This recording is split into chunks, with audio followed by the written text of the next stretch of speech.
Just the other day I encountered someone that said that us Christians thought with the emotional part of our brain instead of the reasoning part.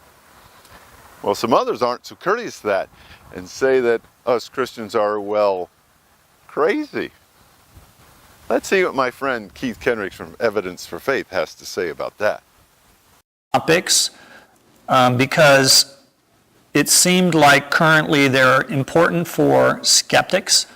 They're hard-hitting, but they're also good for believers to just get a little taste of to use in conversations. So you don't have to remember, how many mutations are being added, each generation. As long as you remember that there are mutations being added each generation, DNA is decaying, and that's something that you can share with people. And if they challenge you, you can look it up. You can Google it. It's easy to find. It's really out there. So that will help you in sharing with friends who are a little bit skeptical. But also, philosophically, there are very strong philosophical, logical reasons to reject secularism, to reject atheism. So there are many ways to test a worldview or a philosophy. Okay? One of those ways is by testing whether the statements or the worldview is true.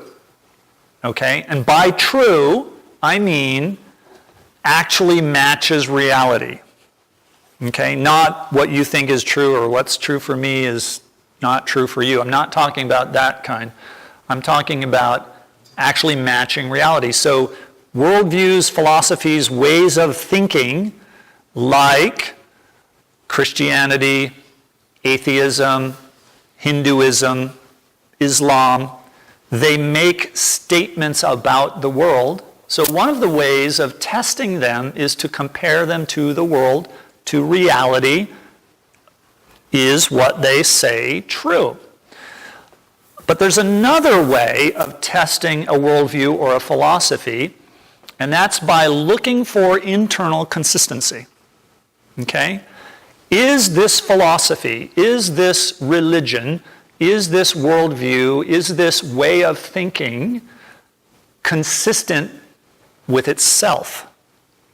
Okay? That's very important, because any philosophy, any way of thinking that is contradictory to itself cannot be true. All right?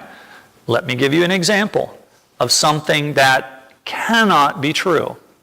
Suppose I asked you, Pastor Dan, in the lobby is a married bachelor. Would you please bring him in here? Couldn't find him. What? No, he's out there. Just go get him. I'm sorry. Oh, you know what? The married bachelor, he has with him a square circle. Would you please bring it in? If you're not going to bring the married bachelor in, would you please go get the square circle and bring it in? I'll look. Right? Right? These concepts are contradictory. There is no such thing as a square circle. It's a contradiction. Such a thing does not exist. Okay? The same with a married bachelor does not exist by the definition of the words themselves. So here Keith goes against a popular idea of the day by saying that there's a way to figure out if something, in this case, a way of thinking about life, is true or not. It's not that all ideas are equally correct just because we don't want to offend anyone. No, just like 2 + 2 = 4 in reality, regardless of whether anyone likes it or not, so worldviews are true or not, regardless if anyone likes them or not. Sure, as individuals, we may really want one worldview to be true and another not, or we may really think that a worldview is true or not, but that is not the same as whether it is true in reality or not. For example, I may really want my wife to believe that it's her view to buy me a brand new Ford Mustang. I may even really believe that she has bought me one and it is sitting right there in my driveway. But that has nothing to do with whether there actually is one parked there.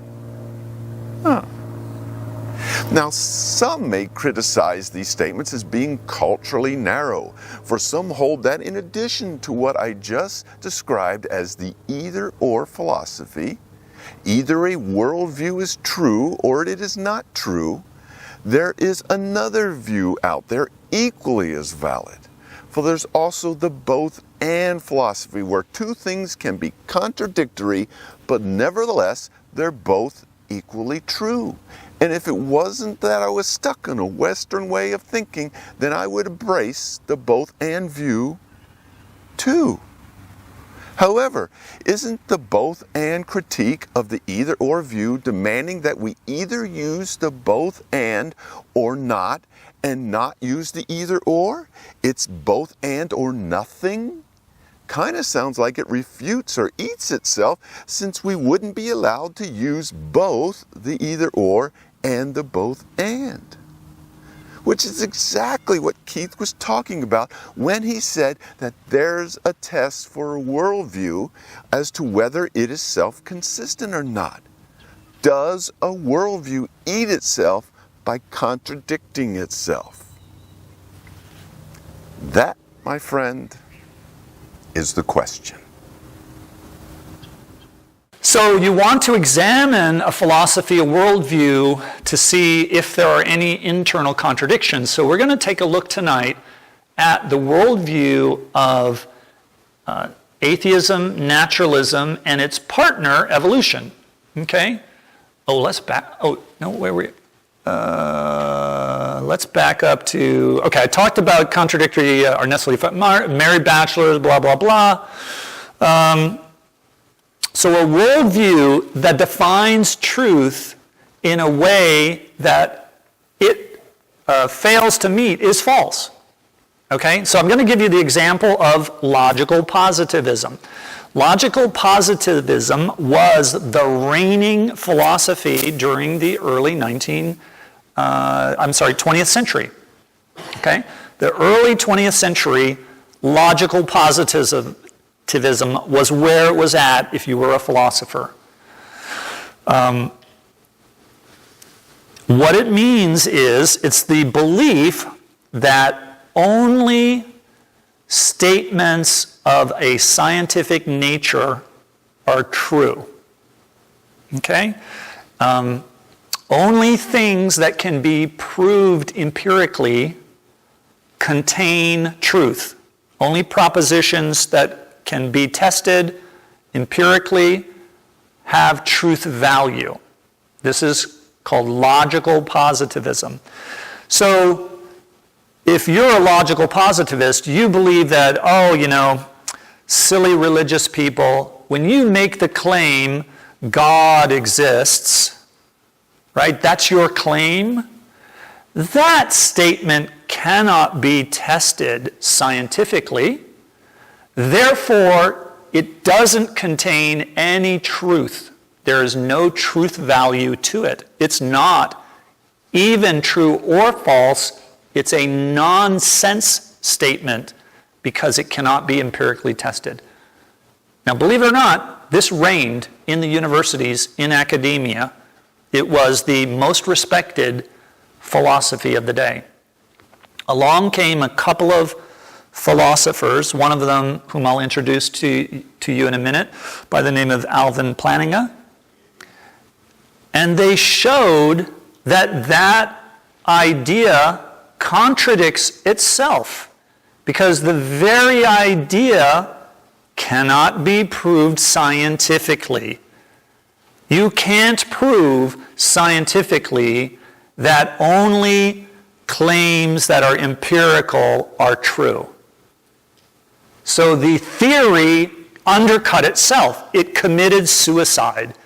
And within a decade, logical positivism had collapsed because of these philosophers one in Oxford and one at Notre Dame in the United States, Alvin Plantinga. He's retired now. He's in his 80s.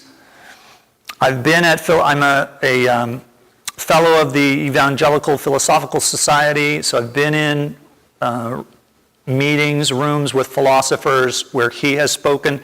He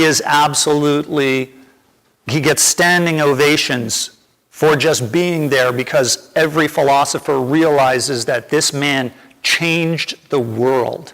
The entire reigning paradigm of philosophy was changed. Currently now, it's analytical philosophy, in case you were wondering. All right.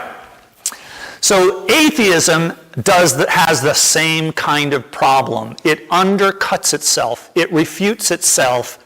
And here's how it does it. Oh, there's Alvin Plantinga. So the information from this talk comes largely from his book, Where the Conflict Really Lies, where he talks about this conflict, this contradiction that is innate to naturalism, materialism, and atheism, and its relationship to evolution. Also, Nancy Pearcey has written about this concept in Finding Truth. It's her latest book. Highly recommend it. Yeah, somebody knows Nancy Pearcey. I mean, she's fantastic. Okay, so evolutionary epistemology. Epistemology is simply the study of knowledge. How do we know things, right? How do we know anything? That's epistemology. How do we know? So atheists claim that the mind is a product of natural selection. The mind is produced by the brain, and the brain is a product of evolutionary processes. Okay? Our ideas that we have in our head have been selected over time by evolutionary processes, the pressures of natural selection. Okay? So the ideas in our head are only there because they help us to survive. All right? Now what happens if we apply this idea to itself? Right? The idea that the only reason we're holding ideas in our head is because they help us to survive and not because they're true. This discredits itself. If you apply this idea to itself, it means that you don't hold those ideas because they're true. You hold those ideas because it helps you survive. Here is a quote from atheist philosopher John Gray. If Darwin's theory of natural selection is true, the human mind serves evolutionary success, not truth. Okay? Francis Crick, one of the co-discoverers of DNA that we just spent so much time on. Our highly developed brains, after all, were not evolved under the pressure of discovering scientific truths, but only to enable us to be clever enough to survive. So evolution actually is fighting against atheism. If you think Darwin's theory is true, then you believe it because it helps you survive, not because it's true. Right? So we're in this conflict, we're in this paradox, right? This contradiction. It's like the liar's paradox, right? This statement is a lie. Well, now wait a minute. If the statement is true, then it's not true. It's not a lie. But it says that it is a lie. How can that be? Or if I say to you, I cannot speak a word of English, did I contradict myself? Absolutely I did. Did I give you any information? Do you get what Keith is saying here? Macroevolutionary theory is telling us that what we believe in our brains has nothing really to do with what is true, but instead about what helps you. What's in here is only a matter of functionality, not truth. makes one wonder about everything if everything is only a matter of whether everything works or not. Because are they saying that it's not about being true, but helpfulness is itself true? Let's go back to Keith as he expands this problem further. Contradictory. It makes no sense. It is truly nonsense. Nonsense doesn't contain any information, and a contradiction is an example of nonsense. So the relationship between atheism and evolution is nonsense. The theory commits suicide. Next. Okay, so now it is true that some ideas would come about would happen to be true because of their survival ability, right? Their ability to help us survive. So for instance, a caveman would likely survive if he realizes that lions can kill him, right? And the caveman who believes that lions are his friend is likely to get eaten. But that isn't necessarily true. Because what if the caveman thinks that the best way to behave towards a friend is to kill him or to run away from him and hide in a cave? Guess what happens? He survives. So that false idea that the lion is his friend and the best way to treat a friend is to run away and hide in a cave helps him survive and will be passed on if this theory is true. So false ideas can also have a survival benefit. But which one of our ideas are false? Because remember, to have an idea is to think it's true. Right? You don't have ideas that you think are false. Right? If you think they're false, you don't believe them. You think they're false. So which ideas are true and which are adaptive but false, there is no way for us to tell. We cannot know it. Everything that we believe, we might only believe because it helps us to survive.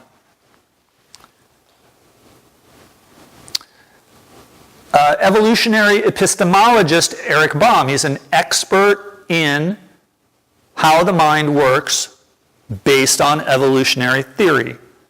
Quote, "Sometimes you are more likely to survive and propagate if you believe a falsehood than if you believe the truth." Cognitive scientist Steven Pinker, "Our brains were shaped for fitness, not for truth. Sometimes the truth is adaptive, but sometimes it is not." So survival, the mere fact that we have survived or that an idea survives is no guarantee that it's true, according to this theory. And in fact, evolution teaches us that we believe lies all the time. Right? Evolution has produced all sorts of false ideas according to evolutionists, like religion. Right? Atheists believe that evolution produced religion. That's a false idea according to them. Yet, apparently, the vast majority of the 6 or 7 billion people on the planet believe this false idea. They believe that many atheists believe free will is not true. There is no such thing as free will. You don't have free will. You are simply the result of the chemical and electrical reactions happening in your brain. You have the illusion of having free will. But there is no such actual thing as free will.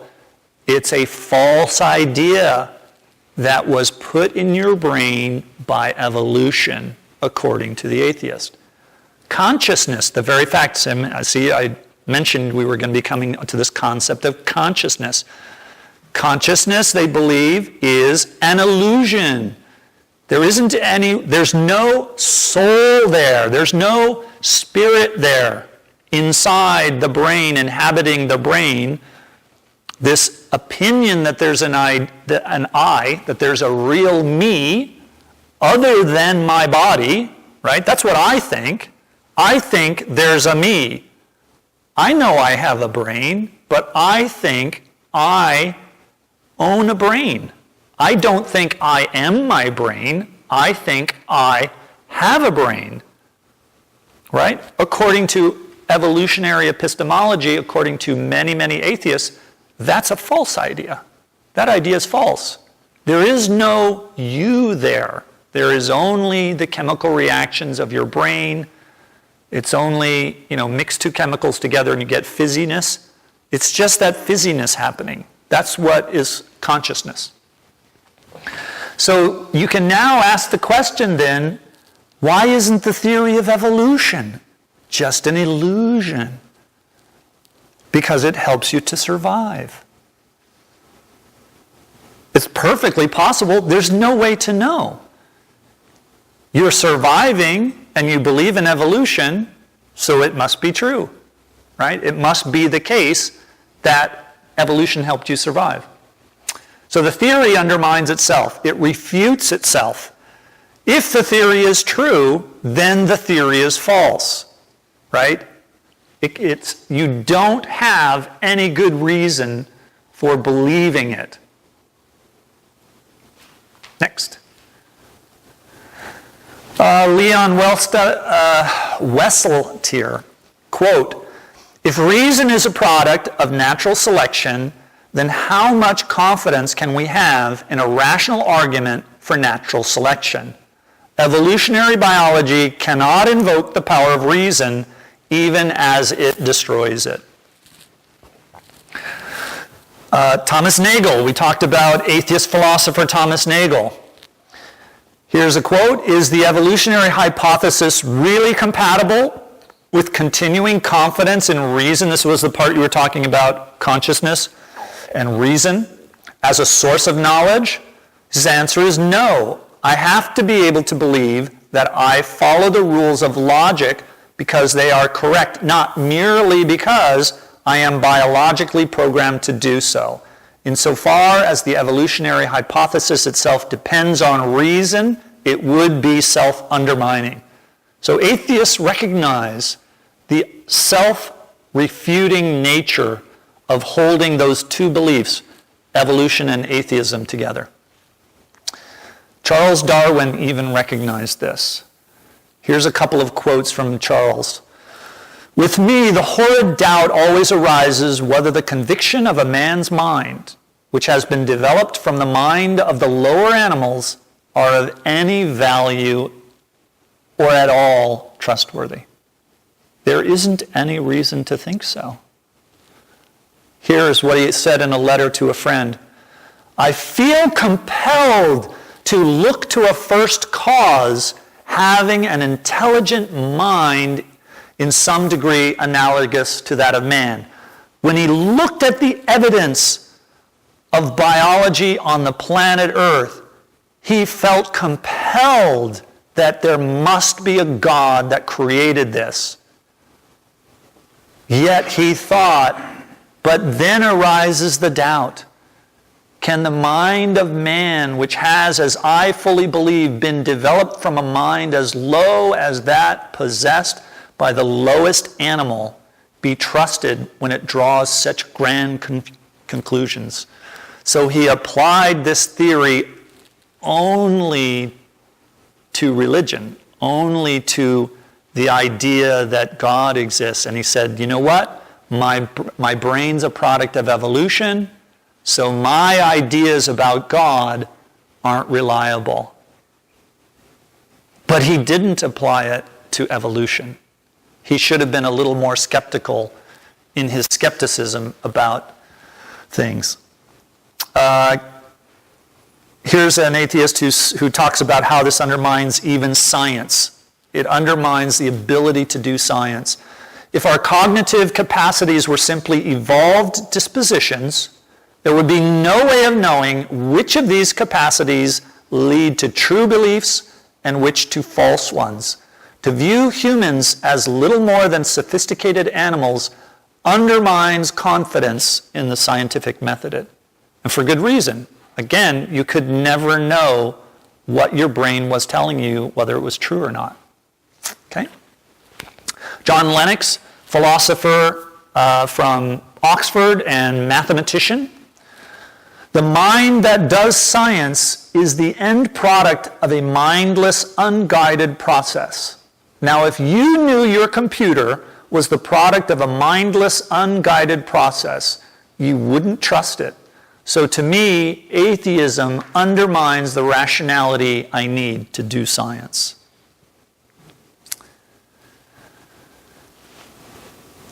Okay.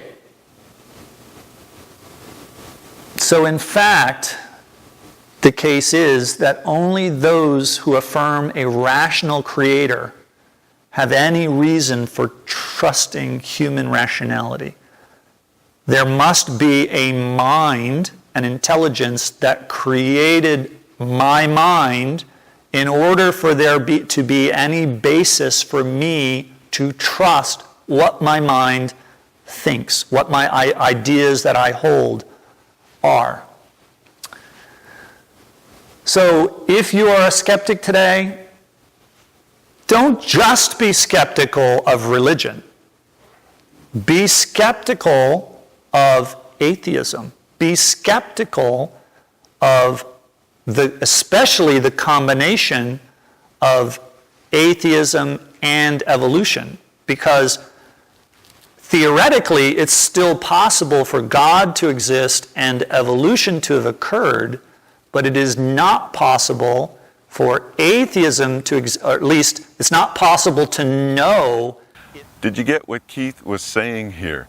That if macroevolutionary theory about the brain is true, then you really can't trust the idea that you have about macroevolutionary theory being true.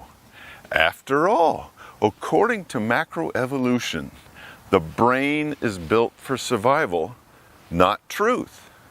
It may or may not keep you from hugging the hungry lion. So you wind up with a two-edged sword. If the theory is true, then you can't ultimately trust it. But if the theory is false, then you still can't trust it. Yet, if theistic theory is true, then your mind has the potential to be trusted, since the existence of truth is integral to the personhood within theism. Now may I try to guess what some may say next? A macroevolutionist might object that since our brains can obviously figure out what is true in this present time, then there must have been a way that it got this way now from back when it was only built upon survival. But don't you see that what they are doing in this case would be to presume that macroevolutionary theory is true beforehand and then try to work backward to make it work. In essence, they stack the deck for macroevolutionary theory to be true no matter what. It doesn't matter if there's actually a bridge between back then and now. It only matters that there is a now. Would they be so accepting if a theist, intelligent design theorist made such a leap across back then and now? Is that the way we discover truth? The other guys must have successive reasons without a gap, but our side gets a free pass and goes straight to the end? And they say that theists are unscientific and closed-minded? But consider that within that gap between back then and now, survival is forever. If the macroevolutionary brain could not be trusted to have a true thought back then it could never be trusted to have a true thought ever. If all there is up here is just chemicals and electricity firing, then how could it change from survival mode all by itself? There would have to have been an outside force that changes the brain on the inside. But according to macroevolutionary theory, there are no outside forces, certainly no theistic ones.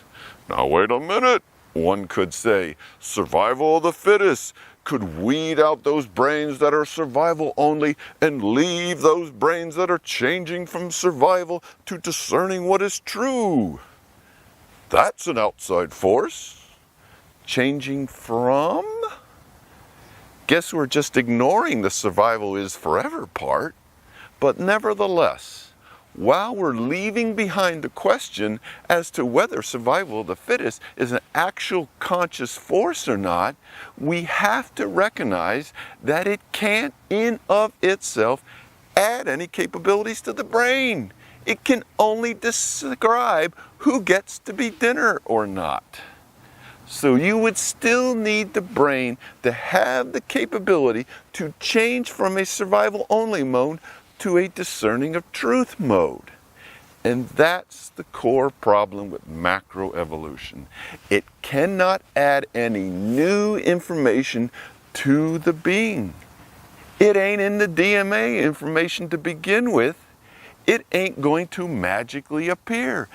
And it ain't in the DNA from the beginning because the macroevolutionary brain is only built from survival from the beginning. For next, they'll say that the universe just popped into existence all by itself without any outside forces. Chew on that bone for a while.